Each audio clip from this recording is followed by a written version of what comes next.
Në Komisionin Parlamentar të Ligjeve, deputeti i Partisë Demokratike Gjingjoni, ish gjyqtar i plepave, simboli korrupsionit dhe pastrimit të parave, i tërhoqi vëmendjen drejtuesit të SPAK-ut Altin Dumani që të mos abuzojë me krijimin e grupeve të strukturuara kriminale. Një deklaratë ironike që do të kishte qenë e drejtë, po të mos ishte një provokim i pastër ndaj drejtësisë nga një njeri me dosje të errta në çdo hallk të sistemit ku ka shërbyer. Në fakt, SPAK ka hetuar të çuar në pranga disa grupe kriminale brenda dhe jashtë vendit, duke provuar akuzat ndaj tyre në bashkëpunim me partnerët ndërkombëtar.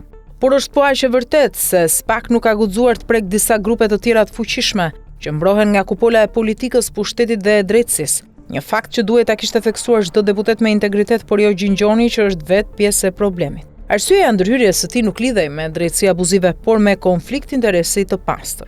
Në një nga grupet kriminale të goditura nga SPAK bënte pjesë Dedan Gjoni, nipi i tij, djali i vëllait. Ky i fundit me detyrë shefi krimeve në komisariatin nr. 6 në Tiranë, u arrestua më 21 nëntor 2023 si një nga drejtuesit e grupit të strukturuar kriminal Breçani Mata, i akuzuar për trafik droge dhe konspirim aksionesh dhe sigurim mjetësh për vrasje me pagesë. Emri i tij doli sërish në një tjetër grup të goditur në Elbasan më 25 nëntor 2024, për të cilin u dha masa e dytë e arrestit me burg. Përtej lidhjes familjare, Gjingjoni e ka fshehur këtë fakt në formularin e dekriminalizimit, megjithse ligji e detyron të deklarojë çdo lidhje deri në shkallën e 4 familjare, përfshir bashkëshort, fëmijë, vëllezër, motra, nipa, mbesa apo krushi. Kështu ish gjyqtari që ka ndërtuar pasuri marramendse në Shqipëri dhe jashtë saj, ka kryer edhe një tjetër vijimësi të shpërdorimit të ligjit. Këtë herë si deputet i Kuvendit të Shqipërisë. As KQZ dhe as prokuroria e përgjithshme nuk kanë hapur hetim për këtë shkelje flagrante, megjithse përbën vepër penale. Ndërkohë ky person i diskredituar publikisht,